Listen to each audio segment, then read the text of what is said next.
Laipni lūgt Tokijā. Šī ir Japānas sirds un viena no iespaidīgākajām pilsētām pasaulē. Tokija ir lielākā pilsēta pasaulē, kur tradīcijas un modernā pasaule dzīvo plec pie pleca.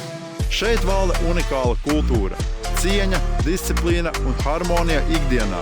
Tas viss šeit ir jūtams mazākajās detaļās, kā klusums sabiedriskajā transportā un attieksmē pret citiem. Senas svētnīcas un tradicionāli rituāli saplūst ar mūsdienu dzīves ritmu, radot īpašu līdzsvaru starp pagātni un nākotni. Tokijas kultūra dzīvo arī ēdienā. Šeit ēdiens nav tikai maltīte, bet pieredze. No ielu uzkodām līdz pasaules klases restorāniem, kur katrs ēdiens tiek gatavots ar rūpību un precizitāti. Karsts rāmen, svaigi suši un tradicionāli Japāņu ēdieni atklāja pilsētas bagāto kulināro pasauli. Tokija ir arī tehnoloģija un nākotnes pilsēta. Ātri vilcieni, viedās tehnoloģijas un digitālie risinājumi ikdienā padara pilsētu efektīvu un modernu. Mēs šeit esam atbraukuši tieši šīs kultūras, enerģijas un īpašās atmosfēras dēļ, lai piedzīvotu pilsētu, kas pārsteidz ik uz soļa.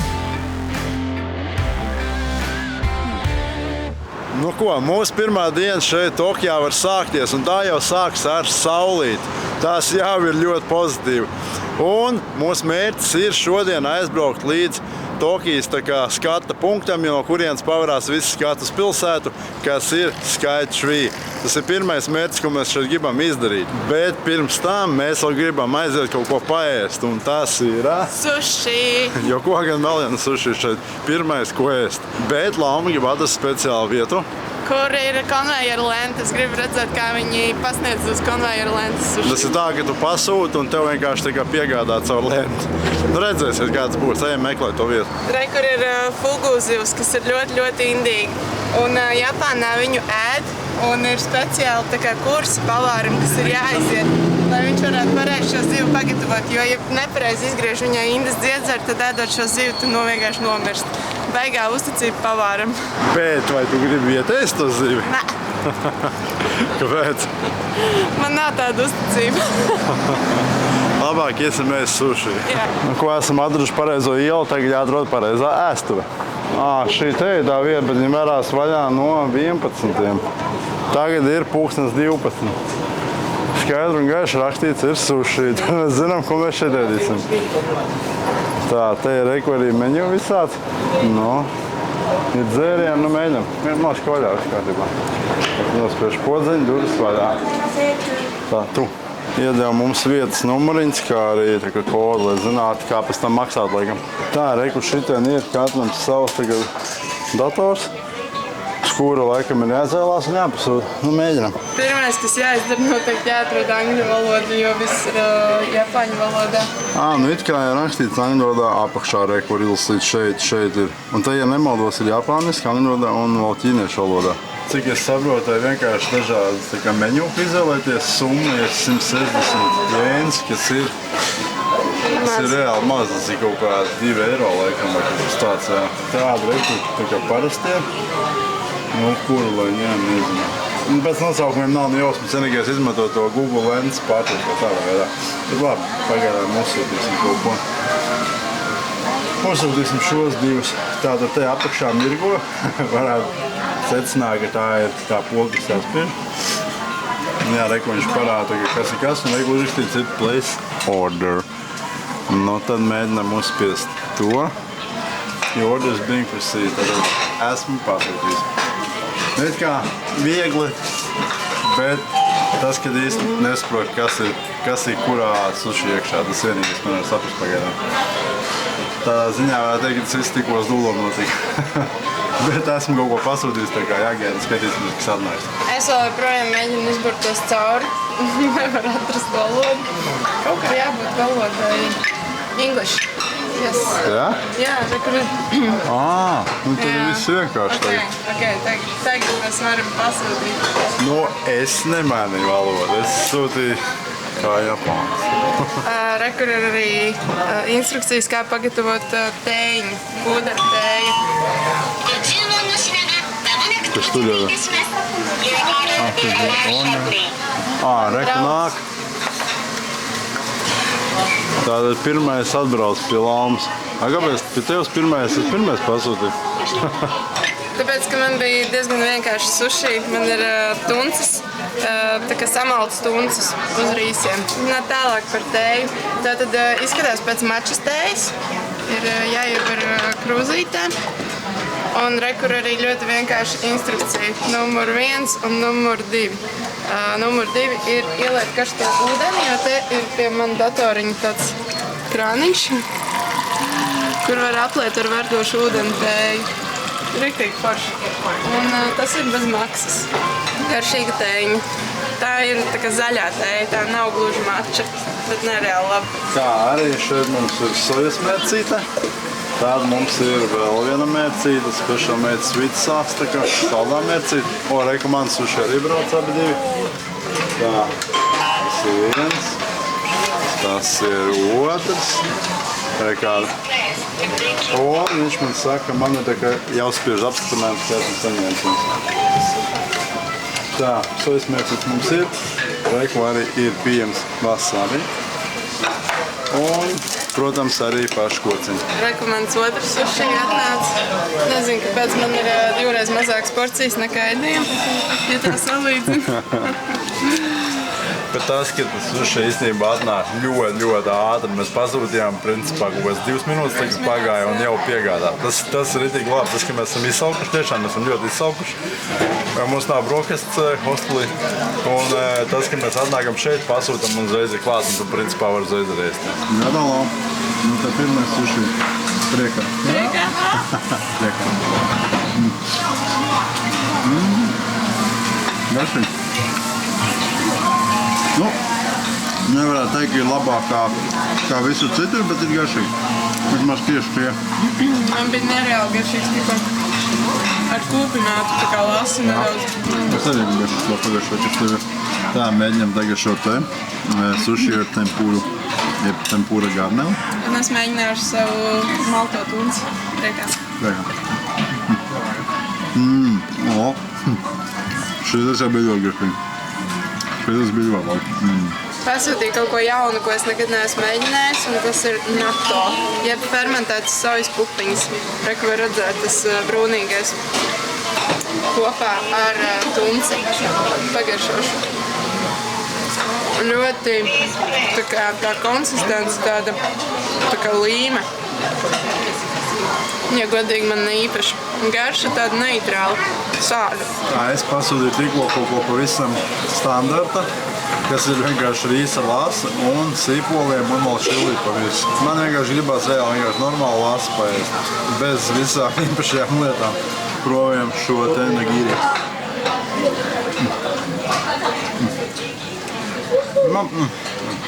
Ļoti labi, ļoti labi. Tikko paēdām abi divi, samaksājām par šo visu pasākumu 13 eiro. Un katrs apēdām aptuveni kaut kāds 5-6 dažādu veidu suši, kas, manuprāt, ir ļoti lēti.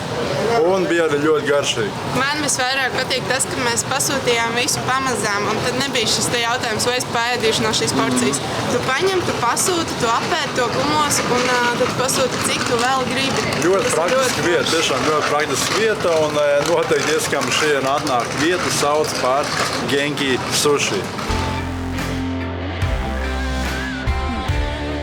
Pēsts ir, un tagad varam doties uz Skytree. Launa šobrīd atradus, it kā googlē, kā pareizi tur nonāk. Mums vajag metro un jābrauc 2 dažādiem braucieniem. Ejam, mēģinam un skatāmies, kas mums tur sanāks.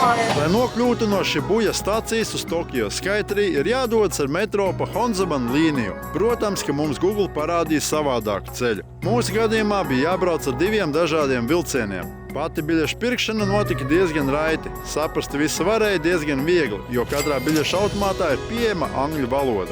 Izskatās, ka pirmo vilcienu esam atraduši un mums jābrauc tagad būs ar... Jā, Manoka līnija. Vilciens arī tādā pašā krāsā kā līnija. Pat iekšā vilcienam ir zaļa roka tur, te jūs varat vienkārši visu laiku pārbaudīt, ka braucat pareizi. Tālāk mums ir jāatrod KK Line, gaiši zilais. Uz KK Line atsevišķi bija jānopērk biļete un pēc tam jādodas tālāk. Tik tālu viss likās pareizi, līdz apjautājāmies vietējai meitenei, vai esam visi sapratuši pareizi. Izrādījās, ka braucam pretējā virzienā. Bet par laimi šī meitene bija tik jauka, ka palīdzēja visu atrisināt, pabrauca pat mums līdzi un palīdzēja iekāpt pareizajā vilcienā. Tālāk jau devāmies pareizā virzienā uz Ošiagi, kas ir skaitrīgi gala punkts. Šeit no stacijas seko norādes, un pēc pāris minūšu gājiena jau bijām pie Tokio Skytree. Esam atbraukuši uz Skytree, un pirmais iespējas viņš ir milzīgs. Hei, to nost! Tā kā pamatīgi uz galvu reiz sagriezās. Nē, ir skaisti. Mēs gribam braukt tur augšā. Bet tad var redzēt visu pilsētu tiešām. Un šodien ir kolosāla diena tam. Man reāli skatoties uz viņu augšā noraiba galva. Nē, es tiešām negaidīju, ka tas ir tik augsts. Tas, ka viņš nav varbūt kā efektonis tās platumā, viņš tāds šaurāks ir. Tiešām ļoti augsta, milzīga konstrukcija. Biļetes mums ir, dabujām, iepriekš neko nepieteicām, vienkārši braucām uz šejieni un pirkām uzreiz, un nekāda problēma. Izmaksāja mums katram cik 23 eiro aptuveni, jā. Noteikti, ja pirkt iepriekš, būtu nedaudz lētāk. Mēs nopirkām tādu biļeti, kas brauc gan uz vidējo stāvu, gan uz pašu augšu. Tur, ko mēs labi esam atbraukuši līdz pirmo stāvam, kas ir 350 metru augstumā. Te jau tik spoži saule spīd, ka jāvelk brilles pilnībā. Ejam, skatāmies, kas tad darās. Bet nereāli iespaidīgi īstenībā. Āk, Dievs, ka tā pilsēta ir milzīga. Viņš ir pārbūvēta. Es pilnīgi saprotu, kāpēc visur ir maz dzīvoklīši, mazi namiņi, viss ir maziņš un kompakts. Tiešām ir tā, kā viņi saka, pilsēta ir milzīga. Iedomājieties, 37 miljoni dzīvo šajā pilsētā, un katram viņam ir savas darīšanas, sava dzīve, sava darbiņa. Nenormāli liela pilsēta. Nenormāli. Īstenībā tas, par ko es esmu ļoti pārsteigts, ka uz ceļiem šobrīd atrodas salīdzinoši ļoti maz mašīnu. Iedomājieties, pēc tā, ka šeit 37 miljoni. Es neredzu, ka būtu baigās satiksme nav tikai Losandželosā vai kādā citā milzu pilsētā. Ir stipri maz mašīnas. Ko tas nozīmē? Tas nozīmē, ka visi principā izmanto metro vai pārvietojas ar riteņiem vai tā. Citu variantus neredz. Arī tas, ka Japānā ir galīgi cits dzīves ritms. Viņi strādā daudz vairāk un daudz ilgākas stundas. Līdz ar to darbs nebeidzas pa dienu, darbs beidzas vēl vakarā. Tagad uzbrauksim augšā uz nākamo stāvu, kas jau būs 450 metru augstumā. Zončiks te valskā. Kā izrādās, mums šeit ir iespēja uztaisīt fotogrāfiju pa valdu. Tā bildīti tikko uztaisījām un tagad sagaidām, kas mums tur sanāca. Bildīti, kas ir pa brīvu, ir tiešām ļoti maziņi pašā stūrītī. Ja grib lielāk, ir jāmaksā. Ejam pastīties, kas tad ir savādāk. Bet tas, kas šeit ir, var pieiet šādi. Un tad tu labāk no augšas uz leju redzi. Galvreps? Galvreps, jā. Diezgan bailīgi paliek, skatoties lejā. 450 metru augstumu. It kā esam tos 100 metrus tā augstāk, bet man īpaši tas neko necika godīgi. Tur vismaz tajā pirmajā stāvā bija pat labāk. Paņēmām alu un limonādi. Samaksājām īstenībā diezgan dārgāk nekā, protams, uz zemes, bet, ja vēlies padzert garšīgi suliņus un aliņu debesīs, tad ir nedaudz dārgāk jāpiemaksā. Tad priekā, to, ka esam debesīs. Pirmais Japāņu alus. Garšo ļoti labi. Katrā ziņā noteikti Skytree šeit Tokijā ir jāapmeklē. To nevar laist garām. Mēs tagad esam atbraukuši uz Asakusa rajonu Tokijā, kas ir vairāk vēsturiskāks centrs šeit ar daudz vairāk senākām ēkām, senākām ieliņām, daudz dažādām mazām kafejnīciņām. Un te arī ir ļoti labi redzams pats Skytree lielais tornis. Te ir arī viens no senākajiem tempļiem Tokijā, Senso-ji templis, uz kuru mēs arī aiziesim un apskatīsimies, kā tad viņš izskatās. Ļoti skaists un iespaidīgs templis. Kaut ko līdzīgi esmu īstenībā redzējis vienīgais Hongkongā, nekur citur. Īstenībā nevar saprast, vai visi šie cilvēki ir vietējie vai arī no blakus valstīm. Es īstenībā pieļauju, ka tie visi varētu būt arī vietējie un ir kaut kāds atkal skolas brīvdienas vai kaut kas tāds. Tā, reku te notiek vīreka dedzināšana, laikam, ja nemaldos. Bet tu tikai aizdedzini un tagad tos dūmus uzgrābi, lai tu laikam attīri no sliktajiem gariem. Nu labi, izstāst, ka visi tā dara. Es nezinu, ko viņi jūt, bet es arī pamēģināšu. Nu, moški visi gari tagad aizbēgs, likt prom no maniem. Saka arī, ka šajā templī ejot ir ļoti pieklājīgi tā kā iztīrīt muti un nomazgāt rokas. Tā kā principā attīrīties kaut kā tā. Šī te ir ziedojuma hala, līdz ar to var visu laiku dzirdēt, ka kāds kaut kur met monētiņas, tā kā ziedojumam. Šeit to arī var redzēt un principā tā kā liela tāda kraikasīta. Ļoti liela kraikasīta. Visi kaut ko met, man nav monētiņas, bet varbūt lauma man iedos un tad es varētu iemest arī kādu ziedojumu. Un tad es arī pamēģināšu kaut ko tādu izdarīt kā viņi. Pamēģināšu noziedot naudiņu un aizsūtīt sliktās domas projām un lai atnāk pie manas labās domas. Tātad sliktās domas prom. Un labās domas atpakaļ. Tātad kaut kā tur jāaplaudē laikam, tā kā viņi dara. Cerams, ka viss izdosies. Šeit arī ir ļoti skaists dārs. Tur ir kaut kāds atrakciju parks, kā arī pats šis te Japānas simbols tieši tas toni. Tā ir vai nav, es nezinu, bet nu pieņemsim. Kā arī šis templis arī ir obligātais apskats objekts šeit, Tokijā. Noteikti ieskam ir atnākt šajā, jo ir ļoti, ļoti skaisti un tas neko nemaksā. Visi grib ceļot, arī tu gribi ceļot. Ar ko sākt, kur atrast informāciju? Travelmania.lv tev palīdzēs. Atrod savu ceļvedi, izplāno galamērķi un dodies piedzīvojumos. Dalies ar saviem ceļojumiem un iedvesmo citus ceļotājus. Travelmania.lv piedzīvojums ir tā vērts. Kā arī šeit uz Tempeļa ielas visur gar māliņu ir ļoti daudz mazaņu veikuliņu, kas ir vairāk tā kā ielēdiens un visādi suvenīri. Atradām arī lietiņu, kas mūs uzrunā no ēdienu šeit, un tās ir zemenes uz kociņa, tā kā konfekts uztaisīts, bet tās ir īstas zemenes.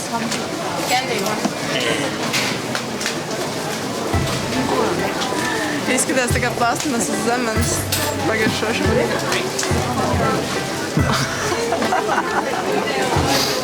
Tā tiešām ir tā kā konfekta, viņi pat nevar nokost. Reāli tā ir konfekta, kas ir tā kā čupa-čups. Pamēģināšu arī.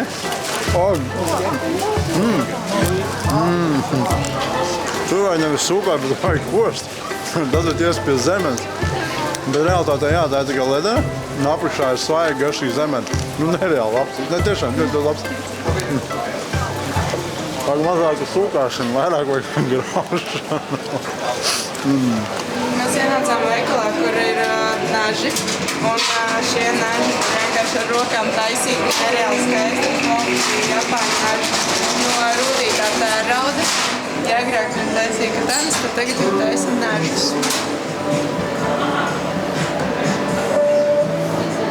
Ļoti skaisti. Tur, kur uzgājām arī suņu kafejnīcu un intereses pēc iesim apskatīties. Nu, redzēsim, vai viņi tur ir vai nav. Gribējām vienkārši iedzert kafiju šeit ar sunīšiem, bet īstenībā jāmaksā ir par to pieredzi ar viņiem, un tas bija diezgan dārgi, un mēs gribam ēst, tāpēc iesim tālāk. Asakusa un šī iepirkšanās ieliņa Nakamise Dori piedāvā autentisku Japānas noskaņu, kas ir ideāli piemērota gan ceļotājiem, gan kultūras cienītājiem. Ļoti jauka vieta, ko apmeklēt, bet jāņem vērā, ka šeit jau būs turistu cenas. Ļoti interesanti, mēs ar Lamu tagad ejam pa tādām šaurākām ieliņām un viss tik kluss, mašīnu nav, nekas nenotiek. Tā dīvaina sajūta, tu esi tādā pilsētā, kur 37 miljoni, un šeit viss ir kluss. Es nezinu, Indijā, ka bijām, nekas tāds nebija. Tur bija visur cilvēku un bardaks un skaļums un tā tālāk. Japānā visi strādā. Laikam, jā. Tā kā iet uz darbu. Šobrīd mēs ar Laumu dodamies uz Team Lab, jeb tā kā interaktīvo muzeju. Agrāk, teiksim, kad skatījos pat īstenībā uz gadus 5-6 atpakaļ par Tokiju, tad šī bija tā kā viena no vietām arī, kas ir jāapmeklē. Tāpēc arī uz turieni dodamies. Un tad laižam un skatāmies, kas tur būs. Braucot uz šejienu, mums nelikās tiešām, ka šeit būs daudz cilvēku un rinda, bet īstenībā ir. Un izrādās, ka mums biļeti nevar tā nopirkt, tikai var online nopirkt. Bet viņi zēs parā QR kodu noskanē un tur ir nopērts.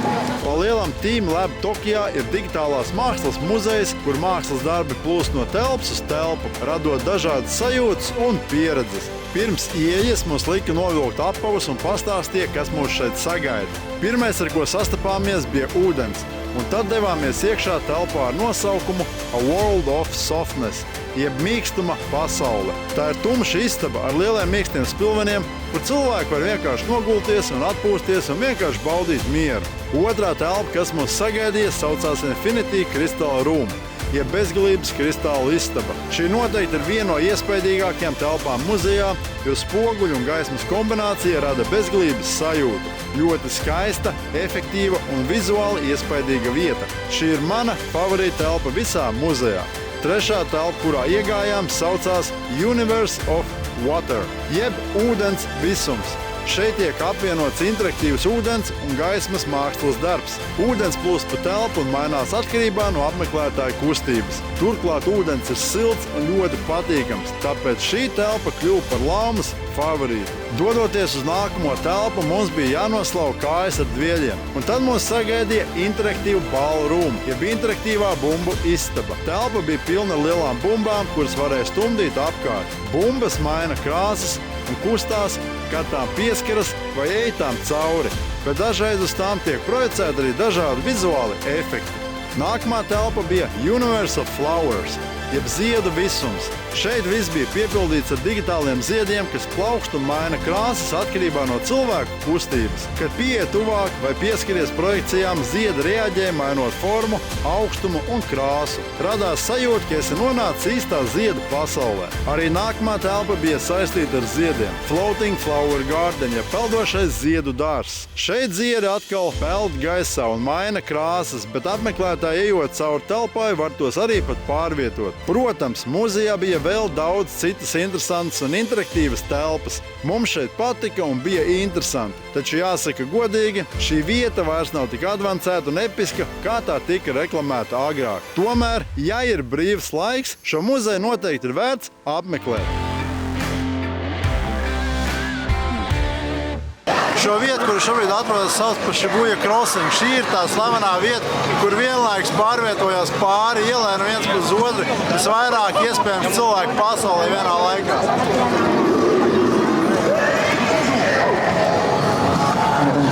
Mēs ar Laumu nolēmām vēl šodien aiziet uz kādu jaukāku restorānu, kaut reāli jau ir vēls, kaut kāds vairāk pa 10 naktī, ja vakarā. Un mēs esam uzgājuši šeit tādu restorāniņu. Izskatās mīlīgi, ejam iekšā, skatāmies, kas tur ir. Uzsūtījām dzērienus, un man ir japāņu piparotais. Īstenībā neliekas tik piparots. Te ir tikai sarkanie pipari, kas ir ļoti maigi. Bet pēc tam, kad viņi padzer, tad visas lūpas tā kā ņudina no tā, ka viņš tik ass. Tad par ēdienu es esmu pasūtījusi soft shell krabi tempurā. Tad tas ir fritēts krabis tempuras mīklā. Es saprotu, kā viņi iesteiga. Cik mīļs. Otrs ēdiens, ko mēs pasūtījām, ir zaļumos fritēta vistiņa. Zaļumu marinādē.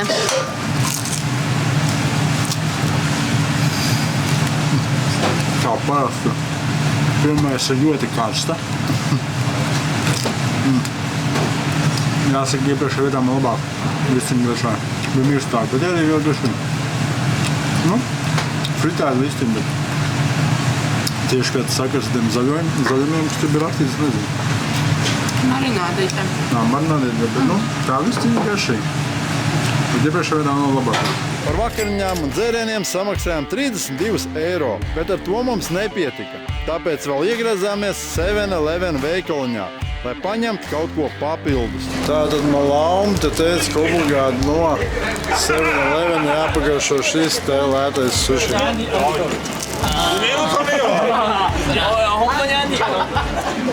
Jāsaka, īstenībā ir tīri garšīgi. Man liekas, viņš ir tādā pašā kvalitātē, tā kā suši restorānā. Vienīgais tas iztrūks ir wasabi.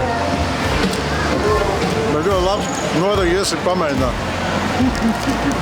Un vēl Lauma grib, lai es nogaršoju šo te suši 3 stūrīt, kas arī skaitās ļoti populārs šeit. To es pati gribu nogaršot. Ok, viņi pati gribot, labi. Nomēģinu pati pa priekšu un atsālu uzmanu arī. Protams. No. Ir labs? Jā. Bet man liekas, rullis bija labāks. Jā, rullis noteikti labāks. Pilnīgi cits garš tas tāds. Baigi sāļais lasis vidū. Nu, tāds nekāds ir godīgi. Rullis ir 8, šis ir tā kā 6. Nu jā, kaut kas tāds. Lūk, šāda te izskatās mūsu pirmā naktsmītne Tokijā. Tā ir tā kā kapsula viesnīca, jeb hostels. Mums ir vesela istabiņa, 2-stāvīgā gulta, ļoti maza izlietnīte un principā vienkārši tikai vieta, kur pārnakšņot. Un kas ir īstenībā iemesls, kāpēc mēs tādā gribējām palikt, tāpēc, ka kapsula viesnīcas nāk tieši no Japānas, jo te ir ļoti daudz cilvēku un ļoti maz vietas. Vieta viņiem ir jātaupa. Klausies, man tev ir piedāvājums. Noteikti es pamanīju, ka mēs ar Laumu dzīvojam Norvēģijā. Tāpēc esam izveidojuši kaut ko priekš tevis. 5 vai vairāk dienu ceļojumu, kur tu ar saviem draugiem vai ģimeni braucat pie mums. Šis ceļojums ir paredzēts nelielām grupām līdz 4 personām. Mēs jūs uzņemsim pie sevis, kā arī izguldīsim, pabarosim un izvadāsim pa pašām skaistākajām vietām. Dosimies episkos piedzīvojumos, kas paliks atmiņā uz visu mūžu. Redzēsim vismaz 3 abrīnojamas vietas, kā Praikastūlens klinti, kas slēdz 603 metrus virs Līsefjorda, pārvarēsim sevi un drosmīgi kāpsim uz Šērekbaldena akmens, kas ir starp 2 klintīm iesprūdis un atrodas 1000 metrus virs fjorda. Kā arī apmeklēsim vietu, kur akmeņi ir veidojuši iespaidīgu lavīnas nogruvumu. Tur varēs kārtīgi pakāpliet pa akmeņiem un izjust dabas spēku klātienē. Protams, redzēs arī daudz elpu aizraujošus ūdenskritumus un skatus, kas liks tev aizmirst par ikdienu. Un pēc galvenais tu piedzīvosi īstu, sirsnīgu piedzīvojumu pašā Norvēģijas sirdī. Viss, kas tev šobrīd ir jādara, ir jāsazinās ar mani un jārezervē jau savus datums.